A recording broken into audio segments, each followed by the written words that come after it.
Bismillahirrahmanirrahim. Assalamualaikum warahmatullahi wabarakatuh.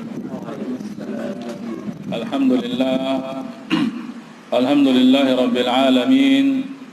Wassalatu wassalamu ala ashrafil anbiya'i wal mursalin wa ala alihi wa sahbihi ajma'in. Ashhadu an la ilaha illallah wahdahu la sharika lah, ilahul awwalin wal akhirin. وأشهد أن محمدًا عبده ورسوله الذي بعث رحمة للعالمين.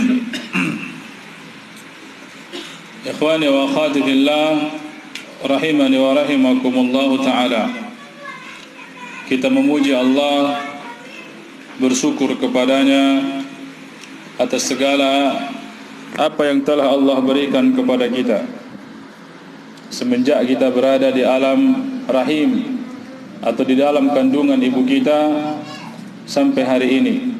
Kita terus mendapatkan nikmat yang tak ada terhingga dari Allah Subhanahu wa taala. Dan kita memohon agar nikmat tersebut, agar nikmat yang kita dapatkan di dunia ini juga kita dapatkan di saat kita terbaring, di saat kita berada di alam barzakh. Demikian juga nikmat ini akan juga kita dapatkan nanti di saat kita dibangkitkan dari kubur-kubur kita, berpindah dari alam barzakh menuju alam akhirat. InsyaAllah kita akan melanjutkan pembacaan kita terhadap hadis Arba'in Nawawiyah. Pada pertemuan sebelumnya kita sudah membacakan hadis yang ke-9. InsyaAllah pada kesempatan kali ini kita akan membacakan hadis yang ke-10, Al-Hadithu Al-Ashir, hadis yang ke-10. An Abi Hurairah radhiyallahu ta'ala anhu qala Rasulullah sallallahu alaihi wasallam, inna Allah ta'ala tayyibun la yaqbalu illa tayyiban wa inna Allah amara al-mu'minina bima amara bihi al-mursalin. Qala ta'ala يا أيها الرسل كلوا من الطيبات واعملوا صالحا وقال يا أيها الذين آمنوا كلوا من طيبات ما رزقناكم ثم ذكر الرجل يطيل السفر أشعث أغبر يمد يديه إلى السماء يا ربي ومطعمه حرام ومشربه حرام وغذي بالحرام فأنى يستجاب لذلك. رواه مسلم. Hadis dari Abu Hurairah radhiyallahu taala anhu berisi tentang pentingnya bagi kita untuk memilah dan memilih mana yang halal dan mana yang haram. Ini sudah kita sebutkan pada hadis yang sebelumnya. Ada yang masih ingat hadis yang keberapa? Hadis yang ke Innal halala bayyinun wa innal harama bayyinun wa bainahuma umurun mushtabihatun la ya'lamuhunna katsirun minan nas. Hadis yang keberapa? Hadis yang ke-6. Nu'man ibn Bashir radhiyallahu taala anhuma. Sekarang kita masuk hadis yang ke-10 berisi tentang pentingnya bagi kita untuk kita ulangi memilah dan memilih makanan atau pekerjaan yang sesuai dengan tuntunan Allah Subhanahu wa taala. Dalam sebuah hadis Rasulullah sallallahu alaihi wasallam mengingatkan, "Ma min lahmin." Waalaikumsalam warahmatullahi wabarakatuh. "Nabatat min suhtin fan-naru aula biha." Setiap daging yang tumbuh karena suhtin, karena yang haram. Jadi yang haram ini dibagi dua oleh para ulama. Haram zatnya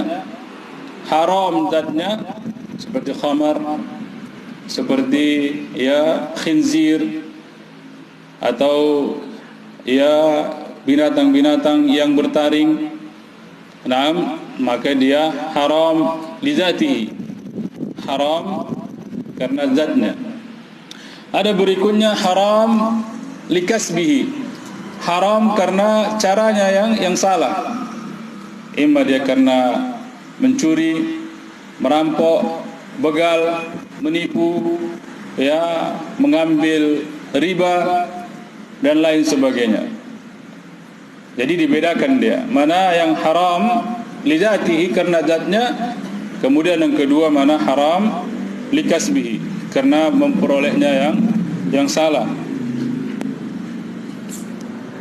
Di sini Rasulullah sallallahu alaihi wasallam menyatakan innallaha ta'ala thayyibun.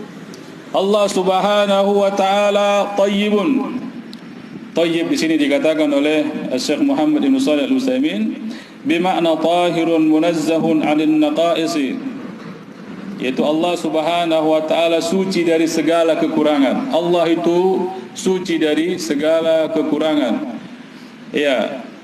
Subhanallah itu juga, jadi kalau kita mengatakan subhana itu artinya ya munazzahun, itu tersucikan, atau Allah Subhanahu wa taala tidak memiliki kekurangan. Itu kalau kita mungkin dulu belajar belajar sifat 20, ada namanya sifat mustahil ya bagi Allah, ada sifat yang wajib bagi Allah.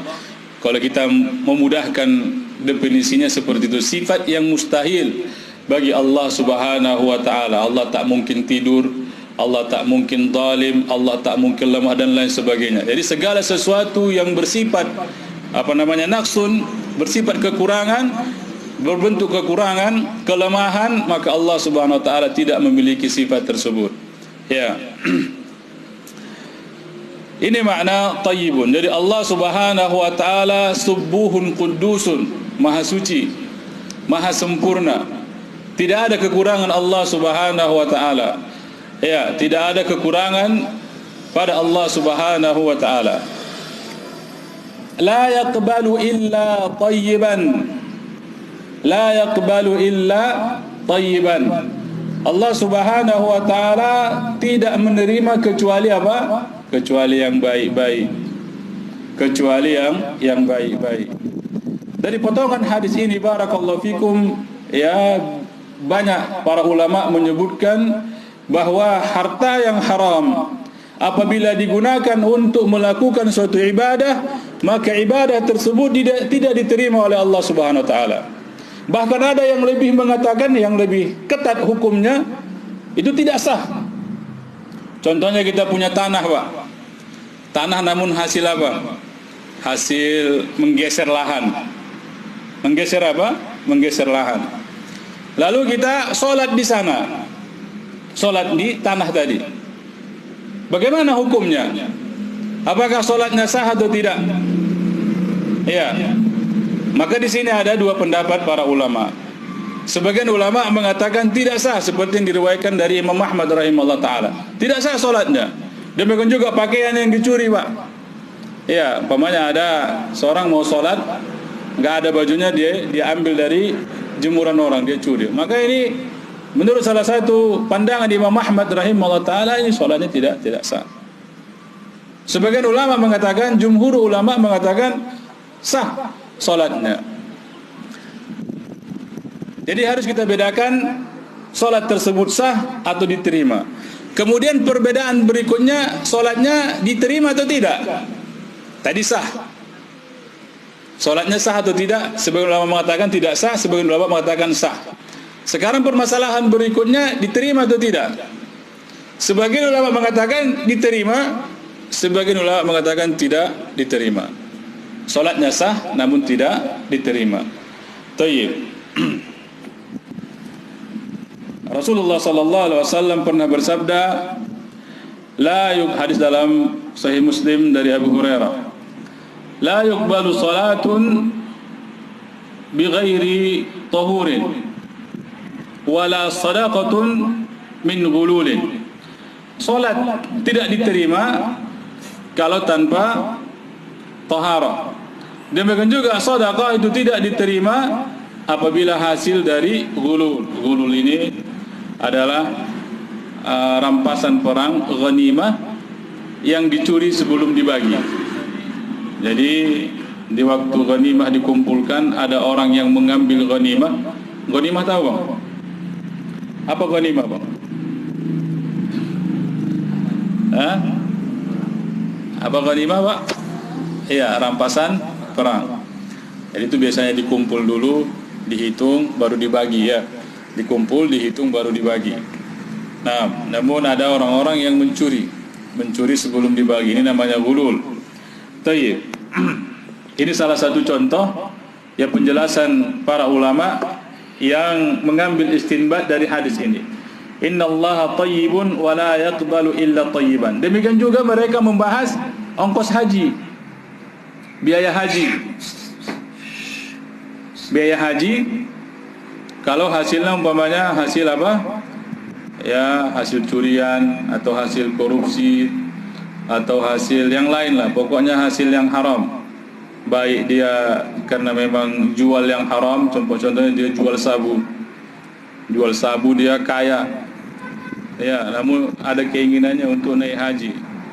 Maka ini juga dibahas para ulama sama seperti tadi pembahasannya. Jumhur ulama mengatakan ya hajinya sah namun tidak diterima. Ya, sebagian ulama mengatakan hajinya tidak sah, hajinya tidak sah. Kalau tidak sah berarti pasti tidak diterima. Ya. Ini sedikit masalah apa? Makna dari hadis ini. La yaqbalu illa thayyiban. Allah tidak terima kecuali yang baik-baik. Demikian juga sedekah. Sedekah. Kita bersedekah dengan sesuatu yang haram. Ini haram hukumnya. Kasihan abang itu. Ya, kita kasih khamar atau kita kasih sabu, ini haram. Tak berpahala, dosa malah. Dosa. Pembahasan berikutnya ya haramnya karena memperolehnya dengan cara yang haram. Contohnya kita tadi baru apa? Bukan kita ya, orang mungkin dia jual sesuatu yang haram. Ya, jual sabu atau yang lainnya. Atau dia usahanya usaha yang haram. Kerja ya di bank umpamanya. Atau ya kerjaan-kerjaan yang lainnya. Nah, maka ini juga tidak diterima oleh Allah Subhanahu wa taala. Tayyib. Wa inna Allah amara al-mu'minina bima amara bihi al-mursalin. Sesungguhnya Allah Subhanahu wa taala, perhatikan kata Rasulullah sallallahu alaihi wasallam, sesungguhnya Allah Subhanahu wa taala memerintahkan kepada kaum mukminin sama seperti yang Allah perintahkan kepada mursalin, kepada para rasul. Sehingga para ulama menyatakan perintah kepada Nabi itu adalah perintah kepada umatnya.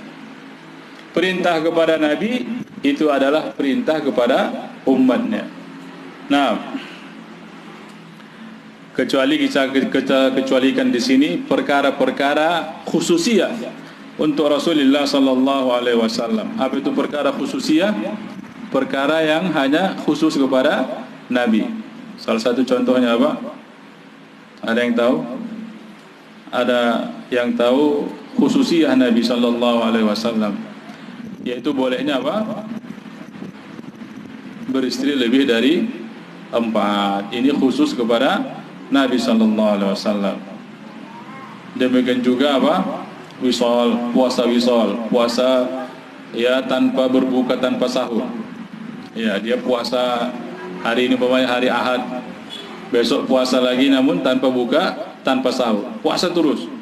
Puasa lagi, ya. Nah, sampai beberapa hari Rasulullah sallallahu alaihi wasallam pernah wisal, puasa yang terus-menerus tanpa buka dan tanpa sahur. Nah, Allah Subhanahu wa taala berfirman, "Ya ayyuhar rusulu kulu minat thayyibati wa'malu shalihan." Wahai Rasul, makanlah minat thayyibat, yang baik-baik. Yang baik-baik saja. Naam, wa'malu shalihan, dan beramallah dengan amalan salih. Wa qala ya ayyuhalladzina amanu kulu min thayyibati ma razaqnakum. Wahai orang-orang yang beriman, ya makanlah apa yang baik-baik dari yang telah kami rezekikan kepada kalian. Jadi Dua ayat ini dijadikan Rasulullah sallallahu alaihi wasallam sebagai dalil bahwa apa yang Allah perintahkan kepada Nabi, apa yang Allah perintahkan kepada Rasul, itu sebenarnya hukum asalnya sama dengan yang Allah perintahkan kepada umatnya, kepada kita. Nah, tidak ada perbedaan. Tidak ada perbedaan. Mungkin hanya tadi yang kita sebut tadi, ada khususiyah, hal-hal yang khusus kepada Rasulullah sallallahu alaihi wasallam yang kita tidak boleh mencontoh beliau. Summa dzakara ar-rajula, kemudian Rasulullah sallallahu alaihi wasallam menyebutkan ada seorang lelaki yutilu safar. Dia safar. Bahkan safarnya sudah lama safarnya. Kita ketahui bahwa safar tersebut adalah salah satu sebab terkabulnya doa. Musafir. Demikian juga imam yang adil, itu adalah salah satu istajabahnya doa. Demikian juga as-saim, orang yang berpuasa. Demikian juga al-madlum, orang yang dizalimi. Ini salah satu sebab terkabulnya doa. As'asa aghbara, karena lamanya perjalanannya sehingga rambutnya kusut berdebu. Demikian juga bajunya juga berdebu. Yamuddu yadayhi ila sama, dia bentangkan atau arahkan tangannya ke langit. Jadi hukum asal berdoa tersebut adalah menengadahkan tangan ke langit. Boleh bagi kita untuk menengadahkan tangan ke langit. Mengangkat kedua tangan ke langit di saat berdoa. Kemudian dia berkata, ya Rabbi, ya Rabbi. Di sini dia sudah melakukan banyak hal yang seharusnya doanya diterima oleh Allah Subhanahu wa taala. Dia sudah angkat tangannya, dia sudah memanggil Allah Subhanahu wa taala, ya Rabbi, ya Rabbi. Perjalanannya, safarnya juga sudah panjang. Namun wa mat'amuhu haramun, makanannya haram. Wa masrabuhu haramun, minumannya juga haram. Wa ghudhiya bil haram, demikian juga dia diberi makan dengan yang haram. Fa anna yustajabulah, maka bagaimana mungkin doanya dikabulkan, diijabah oleh Allah Subhanahu wa taala. Rawahu Muslimun, hadis ini diriwayatkan oleh Imam Muslim rahimahullahu ta'ala.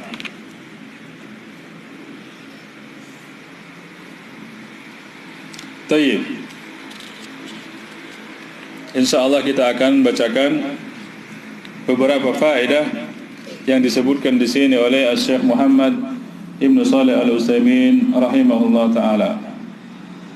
Yang pertama adalah anna min asma'illahi ta'ala at-tayyibu, liqaulihi sallallahu alaihi wasallam, inna Allah ta'ala tayyibun. Salah satu di antara nama-nama Allah Subhanahu wa ta'ala adalah At-Tayyib. Pernah dengar nama Abdul Tayyib? Pernah dengar? Biasanya kan Abdul Ghani, Abdul Latif, Abdul Rahman, Abdullah. Kalau Abdul Tayyib, kalau ana belum pernah dengar Abdul Tayyib.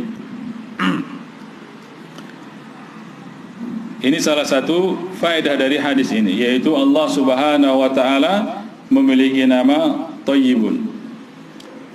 Rasulullah sallallahu alaihi wasallam ini sebagai pengingat untuk kita, barakallahu fikum, pernah bersabda, inna lillahi tis'an wa tis'ina isman. Allah Subhanahu wa ta'ala memiliki 99 nama. Man ahsaha dakhala jannah. Man ahsaha dakhala jannah. Barang siapa yang menghafalnya, maka dia akan masuk ke dalam surga. Menghafalnya di sini, barakallahu fikum, disebutkan sebahagian ulama bukan hanya sekedar menghafal lafaznya. Bukan hanya sekedar menghafal lafaznya, namun pastinya menghafal lafaz ini termasuk dari maksud menghafal tadi. Kita sudah hafal 99 nama Allah Subhanahu wa ta'ala. Coba sebutkan 10 deh. Nama Allah. Ar-Rahman, Ar-Rahim, Al-Malik, Al-Qudus, As-Salam, Ar-Razzaq, Al-Fat, Al-Alimul, Qabidul, Al-Qabid. Sama artinya bisa? Al-Qawwam. Al-Qawwam. Al-Qawwam ada? Ada Al-Qawwam. Allah Ta'ala, Allah A'lam. Ya. Jadi sering diulang-ulang nama-nama, mengingat nama-nama Allah Subhanahu wa Ta'ala. Baik.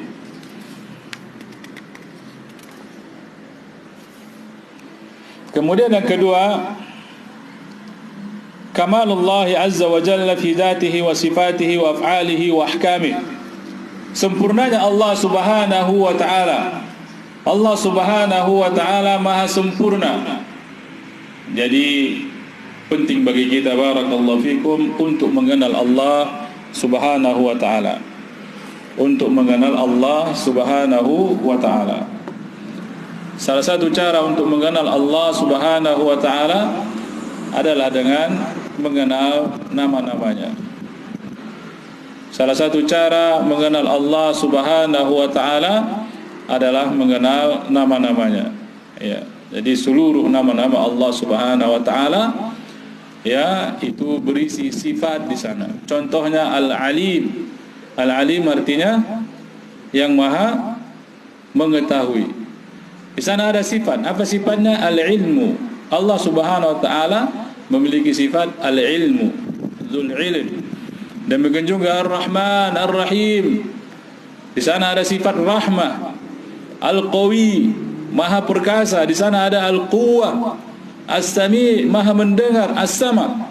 Kalau kita betul-betul nanti pulang ke rumah kita, ya, yang mungkin punya Android, tinggal di cari aja, ya, baru kita usahakan untuk menuliskannya ke kertas lembar, lalu kita sering bawa-bawa, bukan sebagai jimat, ya, namun untuk apa? Untuk murajaah. Tuliskan nama Allah Subhanahu wa Ta'ala beserta artinya. Jadi kalau kita kuasai ini, barakallahu fikum, kita hafal nama-nama Allah Subhanahu wa Ta'ala, kita paham artinya, demikian juga mengerti maksud dari nama Allah Subhanahu wa Ta'ala. Contohnya Allah Subhanahu wa Ta'ala memiliki sifat apa? Rahman. Maka ada kesadaran di hati kita di saat kita mendapatkan musibah, ya, bahwa rahmat Allah Subhanahu wa Ta'ala akan segera turun kepada kita. Demikian juga di saat kita ingin melakukan dosa, kita ingat Allah Subhanahu wa Ta'ala memiliki nama Al-Basir, Al-Alim. Allah Subhanahu wa Ta'ala maha melihat, As-Sami', maha mendengar, maha mengetahui. Maka kita tidak jadi melakukan dosa. Di saat kita ingin, ya, jadi semua aspek kehidupan kita itu ada hubungannya dengan nama-nama Allah Subhanahu wa Ta'ala. Kita dapat masalah, ada nama Allah Subhanahu wa Ta'ala tadi Ar-Rahman atau Al-Qawi. Wa tawakkal 'alal hayyil ladzi la yamut. Ya, kita ingin bertaubat kepada Allah Subhanahu wa Ta'ala, ada nama Allah Al-Ghafur, Al-Ghaffar. Jadi semua aspek kehidupan kita ada hubungannya dengan Allah Subhanahu wa Ta'ala. Kita ingin meminta pertolongan, Allah Subhanahu wa Ta'ala punya nama Al-Mu'in, yang maha memberi pertolongan. Semua, ya, semua aspek kehidupan kita yang kita lalui, barakallahu fikum. Kita butuh rizki, Allah Subhanahu wa Ta'ala punya nama Ar-Razzaq. Jadi kalau kita kuasai ini nama-nama Allah Subhanahu wa Ta'ala, kita hafal, kita tahu artinya, kita pahami maknanya, kita mengerti isinya, kandungannya, maka insya Allah kita akan selalu dekat dengan Allah Subhanahu wa Ta'ala. Tak kenal maka tak sayang. Ya, pertama kali yang kita lakukan apabila bertemu dengan seseorang, nanya siapa namanya. Mulai dari situ akan kita tumbuhkan pengenalan kita kepada Allah Subhanahu wa Ta'ala. dengan mengenal nama-namanya, al-asmaul husna, nama-nama Allah Subhanahu wa taala yang mulia. Cuma 99 nama. Ya, walaupun Allah Subhanahu wa taala memiliki nama yang lebih dari 99. Nah, kemudian faedah yang berikutnya, anna Allah taala ghaniyun 'anil khalqi fala yaqbalu illa at-thayyiba. Kemudian Allah Subhanahu wa taala memiliki nama juga Al-Ghani. Yang apa? Yang Maha Kaya. Ini bisa dua makna bisa kita ambil di sini. Barakallahu fikum. Di saat kita berada di atas kemiskinan, maka ingat ada Allah Subhanahu wa taala. Bagaimana kita takut dengan kemiskinan? Rabb kita Maha Kaya. Jangan takut kemiskinan karena Allah Subhanahu wa taala Maha Kaya. Di saat kita mungkin takut untuk meninggalkan profesi kita, pekerjaan kita yang banyak mengandung keharaman di sana, atau mungkin kita takut untuk bersedekah, berinfak karena takut kemiskinan, atau mungkin takut untuk memiliki anak yang banyak karena takut kemiskinan. Ingat Allah Subhanahu wa taala Al-Ghani. Allah Maha Kaya. Allah Maha Kaya. Kemudian makna berikutnya Al-Ghani adalah Allah tak butuh kepada kita. Tak butuh. Ini sering kita ingatkan, barakallahu fikum, Allah tak butuh terhadap ibadah kita. Kita salat, kita puasa, kita melakukan ketaatan-ketaatan, Allah tak butuh. Sebaliknya juga Allah tak rugi kalau kita melakukan dosa-dosa. Kitalah yang rugi. Kitalah yang butuh kepada amalan-amalan kita. Kitalah yang rugi karena dosa-dosa kita. Fala yaqbalu illa at-tayyib. Coba kita bayangkan orang yang kaya. Ya, orang yang kaya dikasih bangke kucing atau bangke kambing. Pasti dia tidak mau. Atau orang yang kaya dikasih 1.000 atau 2.000. Ini terkadang kita lupa, barakallahu fikum. Ya, kalau mau menghadap bupati atau jenderal atau presiden, ya kita akan memakai pakaian yang lengkap, pakai parfum, kalau bisa mandi ya 7 jam lamanya. Supaya bersih, wajahnya kinclong, rambutnya apa. Namun untuk menghadap Allah Subhanahu wa taala, Masya Allah, terkadang kita tak malu cuma pakai kaos oblong yang sudah ada bolong-bolongannya. Iya, Allah Al-Ghani, Allah Maha Kaya. Tayyib. Kemudian di sini disebutkan oleh beliau, fal amalul ladzi fihi syirkun la yaqbaluhu Allah azza wa jalla li'annahu laysa bitayyibin. Maka seluruh amalan yang di sana ada kesyirikan. Kesyirikan yang dimaksud di sini bisa dia syirik akbar ataupun syirik asghar. Yaitu ada riya dan sum'ah di sana. Maka tidak diterima amalannya, tidak diterima salatnya, tidak diterima ya bacaan Qur'annya kalau di sana ada riya dan sum'ah. Wa kadat tasadduqu bil malil masruq la yaqbalu Allahu illa annahu laysa bitayyibin. Demikian juga bersedekah dengan harta hasil curian. Harta apa? Hasil curian. Dia bersedekah dengan hasil curiannya, maka ini tidak diterima oleh Allah Subhanahu wa taala, dan ini menjadi hutang baginya. Contohnya ada seseorang yang mencuri sepeda motor, lalu dia sedekahkan. Ya, lalu sedekahkan, ini ada kereta kita, ya ini sedekah samamu. Yang pertama tidak diterima. Ya, tidak diterima. Kemudian yang kedua, ini menjadi hutang untuknya. Ya, hutang. Yang apabila dia ingin bertobat, perhatikan barakallahu fikum, apabila dia ingin bertobat, maka kereta tadi atau seharga kereta tadi wajib dia pulangkan kepada orang yang pernah dia curi tadi. Ini mungkin sudah pernah kita dengar syarat taubat. Apa saja syaratnya?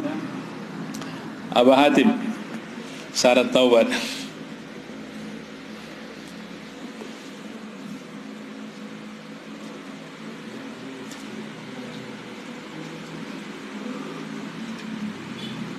Yang pertama apa? Taubat. Iya. Berjanji untuk tidak mengulangi. Ini mungkin yang terakhir. Yang ketiga. Yang kedua apa? Adanya apa? Penyesalan. Menyesali. Kemudian yang kedua, ya begitu ada penyesalan langsung kita keluar dari dosa tadi. Jangan bibir kita mengatakan menyesal, namun hati kita nanti ulang lagi. Ya, toyib. Namun kalau berhubungan dengan hak manusia, maka ditambah satu lagi syaratnya, yaitu apa? Istihlal. Minta untuk dihalalkan. Minta untuk dihalalkan, bukan maksudnya untuk dinikahin ya. Istihlal maksudnya itu minta untuk dimaafkan. Ya, minta untuk dimaafkan. Nah, berhubungan dengan ya pencurian, maka dikembalikan curiannya, kecuali dia mengikhlaskan. Pak, Bapak tahun 2020 kemarin kehilangan uang 10 juta kan? Iya, itu anak yang ngambil Pak. Sekarang saya sudah bertobat dan akan mengembalikan uang 10 juta tadi. Kita ingat kisah, mungkin pernah juga kita dengar, orang tua dari Imam Abu Hanifah, An-Nu'man ibnu Sabit rahimahullah ta'ala. Di suatu hari dia jalan-jalan Pak, jalan-jalan di tepi sungai. Sedang jalan-jalan, dia lihat ada apa? Buah yang hanyut. Mungkin buah apalah, buah mangga apa gitu. Kalau kita di sini biasanya buah apa? Buah apa namanya Pak Haji? Yang sering hanyut-hanyut itu. Durian. Iya. Bisa hanyut durian? Iya, mantap berarti durian ya. Jadi dia ambil yang bisa langsung dimakan ini. Dia ambil, dia makan. Kemudian dia terpikir, ini kan belum istihlal ini, belum minta izin. Lalu dia telusuri sungai tadi. Kira-kira mungkin inilah ini pohon durian. Ditemui yang punya durian. Pak, aku tadi kayak gini katanya. Aku minta supaya Bapak menghalalkan durian tadi. Ya. Kemudian si Bapak karena melihat ini, masya Allah ya, unik ini. Mungkin di masa beliau itu sudah unik. Maksudnya jarang orang kayak gini. Masalah durian yang hanyut aja dipermasalahkan. Jangan kita bayangkan duriannya sekarang, durian masa dulu. Kalau masa anak dulu kecil, durian itu nggak berharga ya Pak, apalagi ya sekitar 1200 tahun yang lalu kan. Lalu dia bilang, ini masya Allah ini pemuda ini cocok dinikahkan sama putriku katanya. Tidak aku maafkan katanya. Tidak ada maaf bagimu kecuali engkau mau menikah dengan putriku katanya. Nggak apa-apa lah Pak, sudah terlanjur makan durian ya kan. Masya Allah, kalau dapat mertua kayak gini enak kan Pak. Nanti kalau abang ke Sungai Berumun tengok-tengok durian kan, mana ada. Taib. Namun anakku tadi buta. Waduh, gawat ini cobaannya kan. Cuma makan durian dapat istri buta. Tuli gitu. Wah, tambah tuli pula. Gak punya kaki gitu. Waduh, udah lengkap lah penderitaan gitu. Namun masya Allah, perhatikan ini ya kisahnya. Namun dia tetap menerima. Karena apa? Karena rasa bertanggung jawab. Itu yang ingin kita ambil satu poinnya ya. Kisah ini banyak disebutkan ulama dalam ibrah bagaimana ayah yang menjaga makanannya, demikian juga ibu yang menjaga makanannya, itu menghasilkan anak-anak yang soleh. Jadi kalau kita ingin memiliki anak yang soleh, maka jagalah makanan kita. Itu sudah kita sebutkan tadi hadisnya kan di awal tadi. Kullu lahmin nabatat min suhtin an-naru aula biha. Setiap daging. Jadi begitu kita makan kan jadi daging begitu ya. Semakin kuat kita makan semakin banyak dagingnya. Iya. Jadi setiap daging kata Rasulullah SAW yang tumbuh karena yang haram, karena hasil yang haram, karena makanan yang haram, an-naru aula biha. Lalu para ulama menjelaskan makna dari hadis ini bahwa anak-anak ataupun manusia-manusia yang banyak makan makanan yang haram, maka sulit untuk mendapatkan hidayah dan sulit juga untuk mengamalkan hidayah. Ya. Setiap manusia, baik itu anak-anak ataupun istri ataupun suami, yang apabila banyak memakan hasil yang haram, maka sulit untuk menerima hidayah. Demikian juga sulit untuk mengamalkan hidayah. Sulit untuk mendapatkan ilmu, demikian juga sulit untuk mengamalkan ilmu. Sehingga akhirnya dia masuk neraka. Jadi kembali kita ingatkan bahwa penting bagi kita untuk memilah dan memilih mana harta yang halal, mana harta yang haram, mana pekerjaan yang halal, mana pekerjaan yang haram. Namun orang sekarang pandai Pak Haji. Kalau hasil judi, hasil togel, enggak dibelikan makanan. Dibelikan sepatu, ya, baju. Ya. Jual apa nanti dia, mungkin jual ular, jual apa, dia belikan apa, ya bukan makanan. Ya, pintar orang sekarang. Tayyib. Kemudian faedah yang berikutnya. Tayyib, kita lanjutkan kisah tadi, jangan tanggung ya. Begitu akad nikah, orang tua Imam Abu Hanifah dengan ibunya, masuklah si orang tua tadi kemana? Ke kamar. Begitu dia lihat, wah ini beda dengan yang disebutkan Pak mertua tadi. Katanya buta, ini enggaknya buta, adanya matanya. Katanya tuli, bukannya tuli. Katanya enggak bisa berjalan, enggak ada kakinya, adanya kakinya. Keluar dia. Ini tulang. Tampakku salahnya ini calon gini kan, salahnya istri gini. Adanya matanya, adanya lengkapnya katanya. Baru dijelaskan oleh mertuanya, mata itu Masya Allah tak pernah digunakan untuk melihat yang haram. Ini dahulu bagaimana orang tua, bahkan di masa generasi nenek-nenek kita ya, bagaimana dahulu anak-anak gadis tersebut betul-betul dipingit, sehingga ada nama gadis pingitan. Pernah dengar ya Pak? Kalau generasi kami sering dengar itu. Namun kalau yang muda-muda ini mungkin gak dengar lagi kan, apa itu gadis pingitan. Ya, gadis pingitan tersebut, begitu dia gadis, ini budaya ini barakallahu fikum bukan hanya di Indonesia, namun dilihat dalam hadis-hadis Rasulullah sallallahu alaihi wasallam, gadis pingitan tersebut begitu dia gadis, maksudnya begitu dia, maaf cakapnya, balik, maka dia sudah tidak boleh keluar rumah.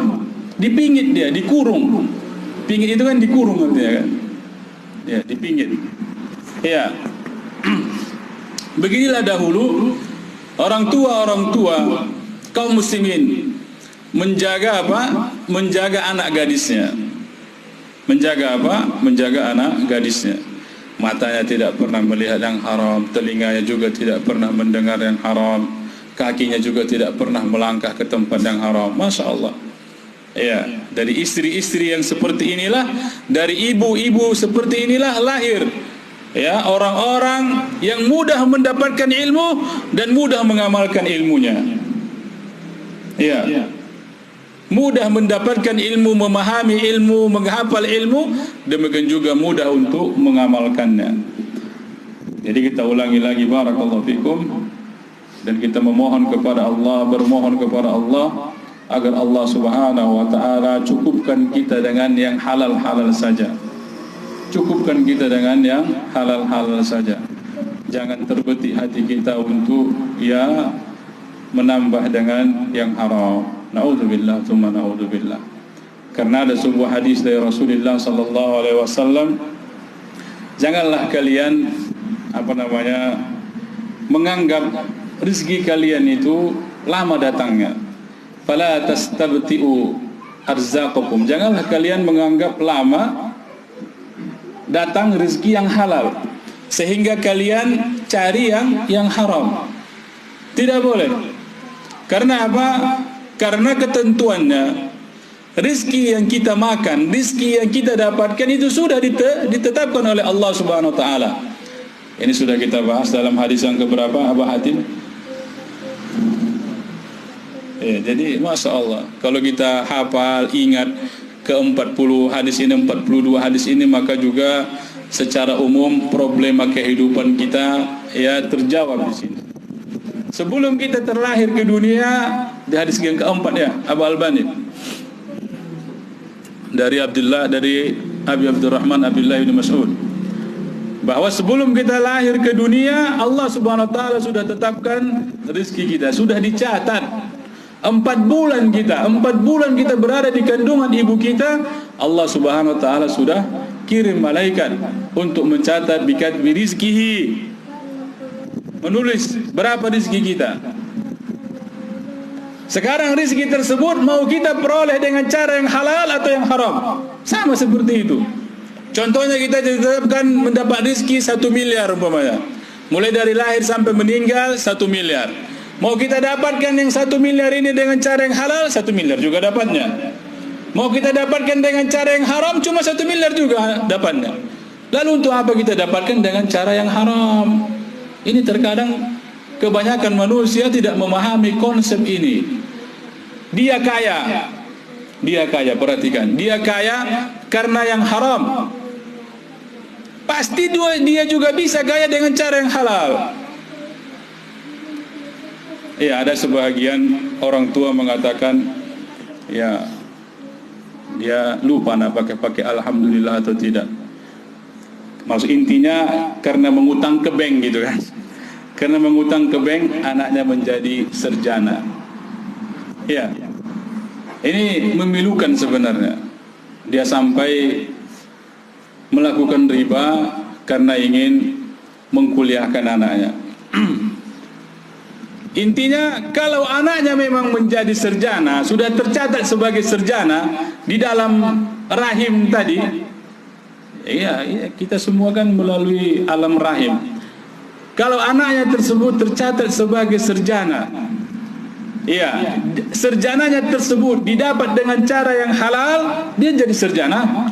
Demikian juga dengan yang haram, dia juga jadi sarjana. Lalu untuk apa kita dengan cara yang haram? Paham ya Pak kira-kira ya? Iya. Maka sangat penting kita ulangi lagi, mungkin 4 kali sudah kita ulangi, untuk ya memilah dan memilih harta ataupun makanan yang kita makan, demikian juga yang kita berikan untuk anak-anak kita ataupun keluarga kita. Kemudian faedah yang berikutnya, yang keempat, taksimul a'mali ila maqbulin wa mardudin. Jadi seluruh amalan tersebut kalau dilihat dari segi diterima atau tidaknya terbagi 2. Diterima atau tidak diterima. Diterima atau tidak diterima. Salah satu yang menyebabkan suatu ibadah tersebut tidak diterima adalah karena dari yang haram. Ya, demikian juga amalan-amalan bid'ah. Dalilnya sudah jelas. Hadis yang keberapa, Pak Haji?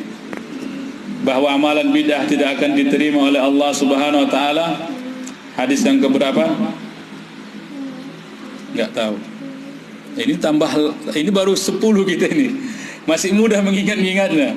Pada sampai 20, 30, 40 mak tayap kita ini. Leong. Itulah cerita apa itu? Pegang ekor, lepas kepala, pegang kepala, lepas ekor. Iya. Allah musta'an. Ya, wajar, sebulan sekali. Tayyib. Hadis yang keberapa? Abu Albani? Hadis kelima. Dari Aisyah radhiyallahu taala anha, "Man ahdatsa fi amrina hadza ma laysa min fa huwa raddun." Barang siapa melakukan perbuatan ataupun ibadah-ibadah yang baru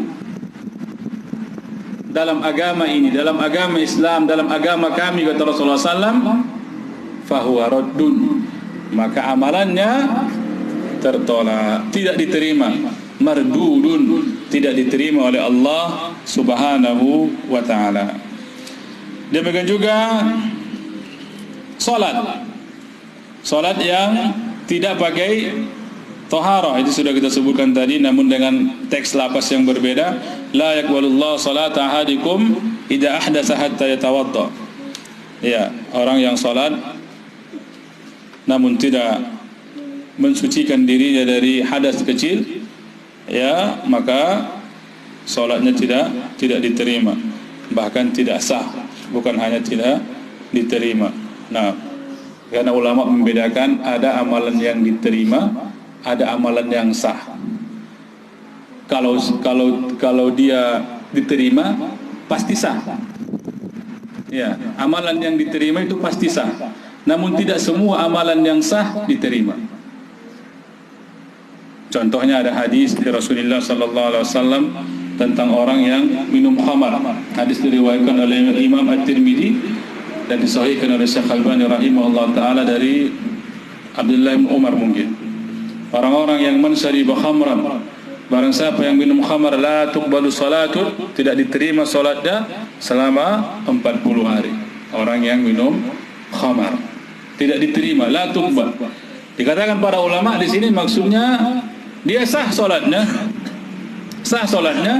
namun tidak diterima. Wallahu taala alam. Demikian juga faedah yang berikutnya, innar rusula alaihimus salatu wassalam yu'maruna wa yunhaun, bahwa seluruh rasul itu diperintahkan dan dilarang oleh Allah Subhanahu wa taala. Salah satunya sudah kita lewati dalam hadis yang keberapa? Umirtu an uqatilan nasa hatta yashhadu an la ilaha illallah wa anna Muhammadar Rasulullah wa yuqimus shalah wa yu'tuz zakah fa idza fa'alu dhalika asamu minni dima'ahum wa amwalahum illa bihaqqil Islam wa hisabuhum 'ala Allah. Hadis yang keberapa? Hadis yang ke-8. Naam. Umira. Rasulullah sallallahu alaihi wasallam diperintahkan dan dilarang dari sesuatu. Ini menunjukkan barakallahu fikum ada poin yang bisa kita ambil di sini bahwa Rasulullah sallallahu alaihi wasallam adalah abdun, bukan ma'budun, adalah hamba, bukan sesuatu yang berhak untuk diibadahi. Karena banyak sekarang, jangankan Nabi, hanya manusia biasa saja bahkan dijadikan sebagai ma'bud, sesuatu yang diibadahi. Masya Allah. Minta langsung kepada wali-wali yang sudah meninggal dunia, dengan keyakinan bahwa wali tersebut mendengar permintaannya dan mengabulkan doanya. Ini lebih dahsyat daripada orang-orang musyrik di zaman Rasulullah SAW. Iya, orang-orang musyrik di saat mereka kesulitan, maka mereka hanya meminta kepada Allah Subhanahu Wa Taala. Berbeda dengan orang-orang Masya Allah yang mengaku mereka Muslim, namun di saat musibah, di saat sulit, mereka ingat wali-walinya. Ya Syekh Abdul Qadir Jailani, ya Syekh Ar-Rifai, ya Syekh Dasuki, dan wali-wali yang lainnya. Tayyib. Mereka lupa kepada Allah Subhanahu wa taala, mereka lupa untuk memohon kepada Allah Subhanahu wa taala. Tayyib. Demikian juga faedah yang berikutnya, annal mu'minina ma'muruna wa manhiyun. Kaum mukminin juga diperintahkan, demikian juga dilarang. Nabi saja diperintahkan dan dilarang, apalagi kita orang biasa. Tayyib. Nampaknya waktunya sudah habis. Mudah-mudahan apa yang kita sampaikan ini secara global sudah kita dapat poin-poinnya, berhubungan dengan hadis yang ke-10, berhubungan dengan makanan dan perbuatan yang haram. Perbuatan ataupun makanan yang haram bisa menghalangi doa, demikian juga membuat ibadah tidak diterima. Tadi kita sudah sebutkan penjelasan para ulama berhubungan dengan menggunakan harta yang haram untuk ibadah. Contohnya tadi pakaiannya haram, dia gunakan untuk sholat. Sebagian ulama mengatakan sholatnya tidak sah, sebagian ulama mengatakan sah namun tidak diterima. Demikian juga naik haji dengan harta yang haram, sama dia.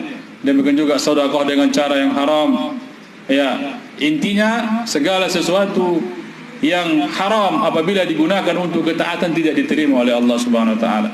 Dalilnya tadi, innallaha thayyibun la yaqbalu illa thayyiban. Allah taala alam bisawab.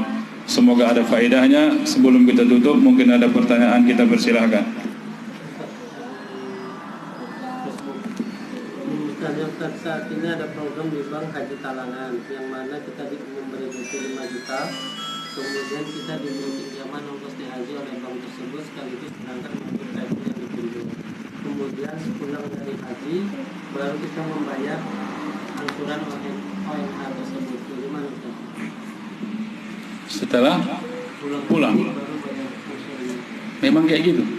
Setelah pulang. Allah taala alam. Kalau yang kita ketahui selama ini, begitu dia dapat porsi, dia langsung bayar angsuran. Ya. Kalau setelah pulang, mungkin kita lihat lagi nanti apakah ada yang seperti itu.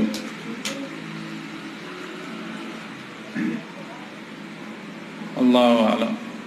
Namun secara umum, ya, banyak kesalahan-kesalahan yang terdapat dalam haji talangan ini. Salah satunya adalah ya jual belinya, ya, atau pinjam meminjamnya itu tidak jelas.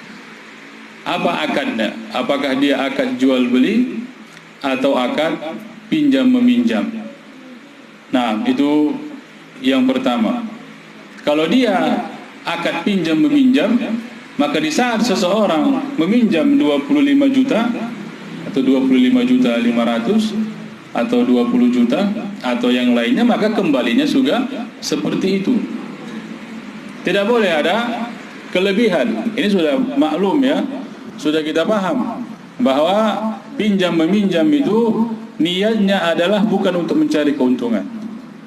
Pinjam meminjam itu niatnya ataupun dasarnya adalah karena Allah Subhanahu wa taala. Sehingga ada sebuah kaidah yang dibuat oleh ulama, kullu qardin yajurru manfa'atin fa huwa riba. Setiap pinjaman yang menghasilkan atau mendapatkan adanya manfaat, maka itu riba. Ya, dan ini para ulama yang kita ketahui ataupun asatidzah kita menghukuminya dengan apa? Dengan riba. Karena di sana pinjam meminjam dia, ya, yang jelas akadnya. Kita pinjam, kalau DP 5 juta berarti 20 juta setengah, kita kembalikan lebih dari situ. Allah Ta'ala a'lam wa a'lam. Maka sebaiknya bagi yang bertanya ataupun bagi kita, jangan tergiur ya dengan metode seperti ini. Kalau mereka mau minjamkan, ya sudah, pinjamkan 20 juta, kembalinya 20 juta. Jangan dibuat namanya ujrah lah, yang namanya ini, namanya itu ya. Intinya adalah riba. Ya, jadi setiap pinjaman itu tidak boleh ada kelebihan di sana. Kalau kita minjam 20 juta, maka kembalinya juga 20 juta. Wallahu taala alam.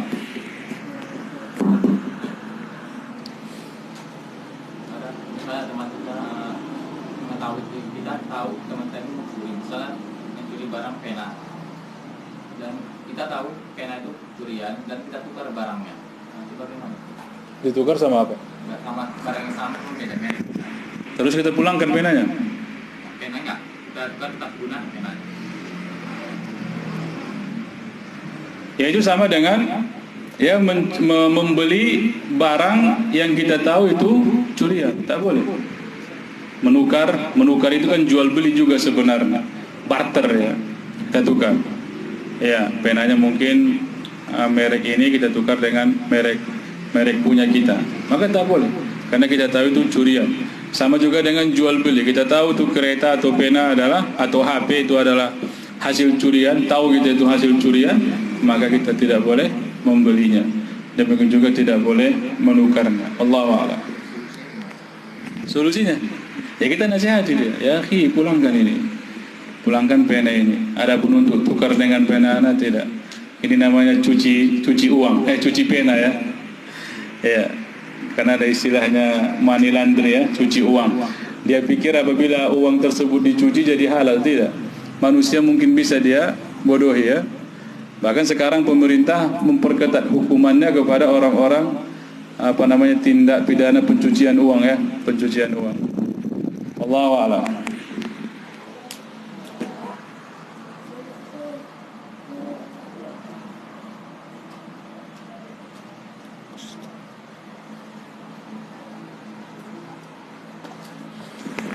Baik, kalau tidak ada, kita cukupkan sampai di sini. Barakallahu fikum.